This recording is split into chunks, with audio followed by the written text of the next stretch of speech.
వక్రతుండ మహాకాయ కోటి సూర్య సమప్రభ నిర్విఘ్నం కురు మే దేవ సర్వకార్యేషు సర్వదా అంటూ ఆ సింధూర గణపతిని భక్తి శ్రద్ధలతో పూజించినటువంటి వారికి సమస్త శుభములు కలుగునుగాక. అందరికీ నమస్కారం. నేను మీ కుమారస్వామి. నా యాత్రలో భాగంగా ఈరోజు నేను తెలంగాణలోని సంగారెడ్డి జిల్లా రుద్రారం గ్రామం పటంచెరువు నియోజకవర్గంలో వెలసినటువంటి శ్రీ సిద్ధి వినాయక దేవాలయాన్ని మీకు చూపించాలనే సద్భావనచే ఇక్కడికి రావడం జరిగింది. ఈ యొక్క ఆలయం 300 సంవత్సరాల క్రితం కర్ణాటకకు చెందిన శ్రీ శివరామ భట్టు తిరుపతునకు కాలినడకల ప్రయాణం చేస్తూ ఉన్నటువంటి అట్టి సమయమునందున ఆయన గణపతి భక్తుడు కాబట్టి సంకటహర రచన ఆయన ఇక్కడ బస చేసిన వినాయకుడును తమ పూజల కోసం దర్శనమివ్వమని వేడుకున్నాడట. ఆ చాలా కాల క్రితం ఈ రుద్రారంలో ఒక అటవీ ప్రాంతము మరియు ఆ శివరామ భట్టు అక్కడికి చేరుకున్నాడు.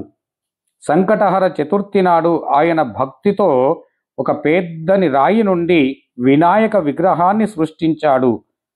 ఆయన గణేశుని పూజించి ఆ విగ్రహానికి ధూపదీప నైవేద్యములను సమర్పించి ఆయన అక్కడి నుండి ప్రయాణాన్ని కొనసాగించినాడు. అప్పటి నుండి ఆ ఆలయం సాధు సంతువులకు పవిత్ర స్థలముగా మారిపోయింది. ఎంతో చక్కగా కొన్ని సంవత్సరములకు పాటుగా అక్కడ పూజా కార్యక్రమములను ఆచరిస్తూ సాధు సంతువులు ఆ స్వామివారికి సింధూర వర్ణములను అలంకరణను చేస్తూ దక్షిణ ముఖములో ఉన్నటువంటి ఆ స్వామివారిని సింధూరముతో అలంకరించి ఆ స్వామివారిని పూజించినట్టుగా పురాణాలు చెబుతూ ఉన్నాయి. ఈ యొక్క వినాయకుని యొక్క నవరాత్రులు, సంకటహర చతుర్థి, అదేవిధంగా వినాయక చవితి పండుగలను ఇక్కడ పవిత్రంగా నిర్వహించుకుంటారు భక్తులు. పవిత్ర స్థలం ఈ యొక్క గణేష్ గడ్డ. పవిత్రమైనటువంటి ఈ స్థలమునందున గణేశుని పూజించడం వలన శీఘ్ర ఆశీర్వాదములు లభిస్తాయని ఇక్కడ భక్తుల నమ్మకం. ఇక్కడ ఆలయం వెనుక భాగమునందున స్వామివారికి ఒక శివయ్య ఆలయం కూడా ఇక్కడ నిర్మింపబడి ఉన్నది. ఈ శివుడి యొక్క ఆలయానికి మనకు ద్వారపాలకులు, నంది మొదలైనటువంటి వారు కూడా ఉన్నారు. ఉప ఆలయాలుగా ఇక్కడ ఒక నవగ్రహ మంటపాన్ని కూడా నిర్మించినారు. ఎంతో చక్కని అలంకరణల చేత అందరి యొక్క భక్తుల యొక్క దుఃఖమును తొలగే విధములుగా ఎంతో చక్కని ఆ రూపకల్పన చేసి ఉన్నారు. సాధు సంతువులు పూజించినటువంటి ఈ ఆలయానికి ఎంతో ప్రతిష్టమైనటువంటి గణనాథుని యొక్క అనుగ్రహం ఎల్లవేళలా ఉంటుంది. ఆ స్వామివారు ప్రతి సంకటహర చతుర్థి నాడు స్వామివారి విగ్రహం ఇక్కడ పెరుగుతుందని అక్కడ పురోహితులు చెప్పినటువంటి వాక్యముల ద్వారా తెలిసింది. ఎంతో చక్కని అలంకరణను పొందినటువంటి ఈ స్వామివారిని దర్శించినటువంటి వారికి సకల శుభములను కలుగుతాయట. ఈ ఆలయమునందున ఉప ఆలయాలుగా ఆంజనేయ స్వామి, పార్వతీదేవి, బాల సుబ్రహ్మణ్య స్వామి ఆలయం కూడా ఇక్కడ నిర్మించి ఉన్నాయి. ఎంతో సంతోషకరముగా కనిపించేటటువంటి ఈ యొక్క ప్రదేశమంతా భక్తి భావాలచే నిండి ఉంటుంది. యాగశాలలో ఈ యొక్క యజ్ఞ క్రతువులను నిర్మించేటందుకు గానుగా స్వామివారిని భక్తిపూర్వకముగా యజ్ఞయాగాలను చేస్తూ అందరూ ఆ స్వామివారి అనుగ్రహాన్ని పొందుతూ ఉంటారు. ఇక్కడే సత్యనారాయణ స్వామి వ్రతాలు కూడా చేస్తూ ఉంటారు. అంతేకాకుండా ఈ ఆలయానికి ఎంతో ప్రసిద్ధిగాంచినటువంటి మరి ఒక ఇక్కడ వృక్షం ఒకటి ఉన్నది. ఆ వృక్షమే కల్పవృక్షము.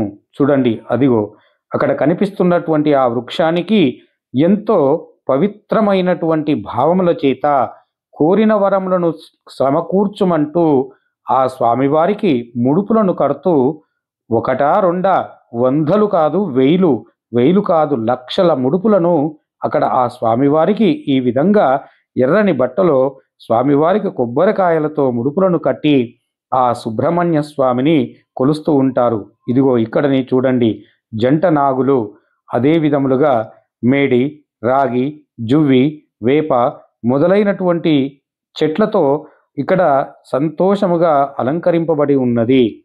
ఈ యొక్క చెట్టుకు ప్రదక్షిణ చేసినటువంటి వారికి సంతాన సౌభాగ్యమును కలిగి ఇహమునందున సుఖములను అనుభవిస్తున్నారట.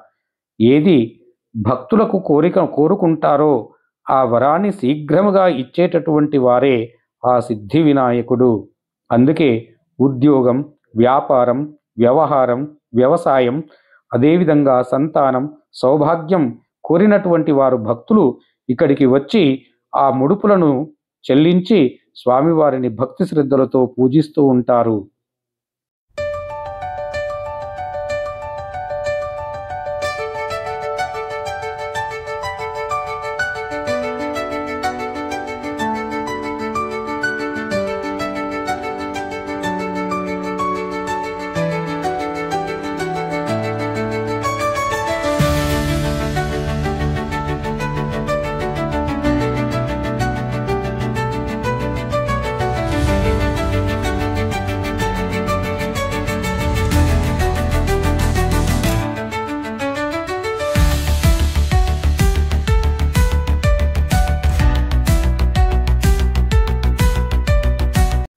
ఈ ఆలయంలో ప్రతినిత్యం అన్నప్రసాద వితరణ కార్యక్రమం కూడా నిర్వహిస్తూ ఉంటారు.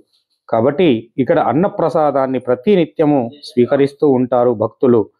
అంతేకాదు ఇటువంటి ఆలయాల చరిత్రల గురించి మీకు ఇంకా ఎన్నో వీడియోలు మీకు చూపించాలనే సంకల్పం నాలో ఉంది.